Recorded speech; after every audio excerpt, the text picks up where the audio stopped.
os nossos roteiros, né? Nem sempre foi assim, a gente conseguia fazer roteiros longos, andar, caminhar no sol, mas agora a gente tem percebido realmente uma mudança, uma necessidade de encurtar um pouco mais os nossos trajetos, procurar por mais sombras, porque a intensidade do calor tem ficado mais forte, né? Mas eu vou falar um pouquinho para vocês, continuar falando um pouco dessa área do Ponto das Trevas, e compreender também o que a gente tinha hoje, porque que esse ponto é estratégico do ponto de vista comercial e das trocas culturais.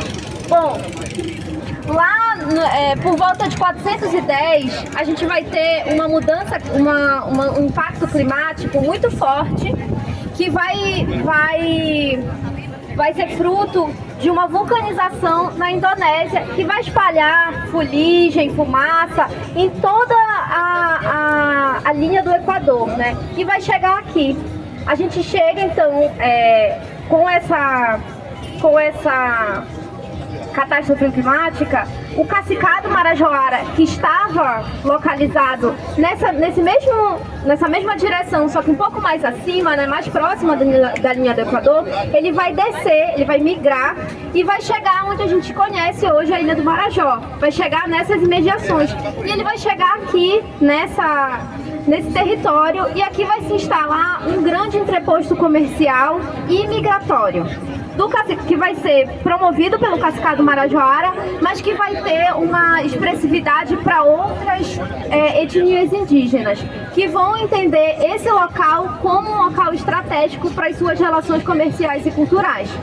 É por isso também que as populações portuguesas, né, os colonizadores portugueses vão admitir esse local como estratégico para a conquista desse território. Então é importante a gente dizer que além da estratégia portuguesa de colonização, esse ponto já era estratégico e já foi colocado como um ponto de encontro, né, um entreposto também para essas populações indígenas, e as principais que a gente vai ter aqui, além do Cacicado Marajoara, vão ser as Tupinambás e Pacajás. Então é importante também a gente dizer que essa conformação não se dá a partir de 1616.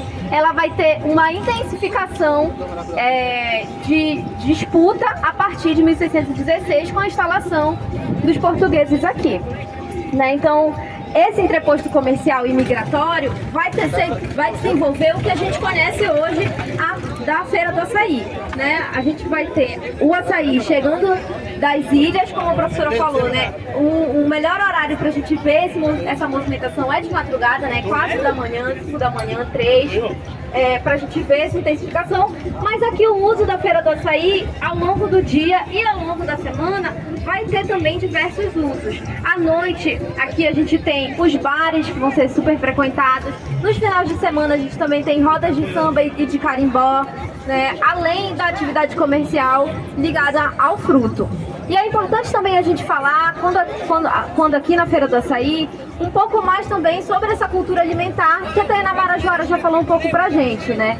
É muito interessante a gente pensar que o fruto, né, o açaí, ele é consumido na base da cultura alimentar da população belenense e da população paraense de forma geral, né? Ele faz parte hoje da nossa cesta básica e ele é um alimento, né, que vai estar presente na mesa da população, na maioria da população, a maioria mesmo da população e todos os dias, né? A gente costuma dizer que quando o fruto vai ficando cada vez mais caro, o primeiro impacto que vai sentir vai ser realmente a gente, né, no nosso dia a dia, no nosso cotidiano, quando a gente vai comprar um açaí de uma qualidade inferior, ou quando a gente vai não vai conseguir comprar o açaí todos os dias, né, se alimentar. E se a gente pensar que faz parte da base alimentar da população, isso é um risco muito grande para a nutrição dessa população, né? Quem é de Belém com certeza conhece alguém que só come com açaí, que só come com farinha. Então, é esse tipo de impacto que a gente sente quando a gente tem um processo de globalização do consumo desse fruto, né? E aí um consumo que vai ser também diversificado, né? Que vai sair da nossa forma tradicional de consumo e que vai ser consumido, né, de outras formas e outras formas que a gente também vai entender como um processo de deturpação do consumo desse fruto, né? Que retira, né, que retira o significado desse consumo e para que seja comercializado apenas enquanto mercadoria, né? Retira-se o significado da existência mesmo desse fruto para a população. É importante também falar aqui, né, ainda nesse contexto do Forte, que ao longo da nossa caminhada a gente vai encontrar muitos locais que foram requalificados, né? Como o Jonathan falou, a área do Feliz Lusitânia vai sofrer, né, um processo de requalificação, compreendendo esse discurso português, né, da colonização portuguesa. Mas aqui, por exemplo, na Feira do Açaí, apesar da nossa paisagem arquitetônica mostrar, né, ressaltar a colonização portuguesa, a nossa paisagem humana, comercial, cultural, ela vai ressaltar outros aspectos do nosso patrimônio cultural de Belém, que vão ser os aspectos ribeirinhos, das populações negras e das populações indígenas, que foram também base fundamental para que a gente tenha essa paisagem arquitetônica portuguesa. A professora falou logo no começo sobre o invisível, né, do patrimônio, aquilo que não está impresso na paisagem, mas que a gente consegue fazer essa leitura a partir dos estudos, das pesquisas que a gente tem, né? Então é importante destacar que toda essa produção arquitetônica, que apesar de ressaltar o patrimônio português, ela foi feita à base de mão de obra escravizada indígena e africana.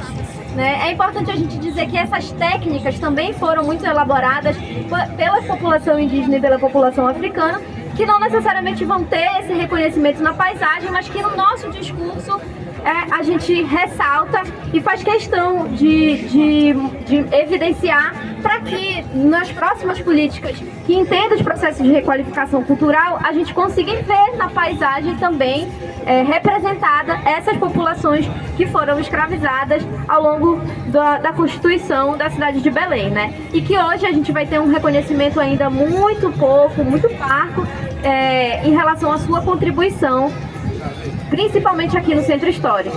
Aqui no Centro Histórico, a gente vai ver as igrejas, né, no caso da política da Cruz e da Espada, as igrejas também representando pontos limítrofes dessa expansão da colonização portuguesa. Então aqui, por exemplo, a gente tem a Igreja da Sé, a Igreja do Carmo, a Igreja das Mercês, que vão indicar pra gente a Igreja de São João Batista, Santo Antônio, vão indicar pra gente esse processo de expansão da colonização portuguesa em Belém. A Tainá Marajoara também falou sobre Mairi, né, que era o nome, né, desse território antes dos portugueses. E Mairi vai ser um território tão importante para essa localização estratégica de onde a gente está, porque na etimologia marajoara ela vai significar o que a gente entende como urbe. Então a gente vai ter muitas cerâmicas marajoaras com mapas desenhados, né, que vão mostrar os caminhos para chegar em Mairi. Né? Então, entendendo que esse local, antes dos portugueses, antes dessa paisagem que a gente tem, a gente já tinha uma intensa troca cultural e que por isso a gente vai ter também intensos conflitos que vão reverberar até hoje sobre as formas de uso e apropriação do centro histórico e desse território que a gente está. E uma dessas formas de apropriação é o que a gente está fazendo hoje, né? É o roteiro geoturístico. É vindo para a rua, vivenciando os problemas na escala do 1 para 1, entendendo como a gente pode pensar o patrimônio da cidade a partir de toda essa história e geografia que foi conformada até hoje, né? Até os dias de hoje. Então é também essa reflexão que a gente põe para o roteiro de hoje, né? Para quando a gente for andando, a gente ir pensando nisso, né? Olhar a paisagem e ir refletindo, fazendo esse exercício de reflexão de como essa cidade vai se constituir, para a gente pensar também quais são as cidades, qual é a Belém que a gente está formando, né? Principalmente hoje, num momento tão importante que é a realização da COP30.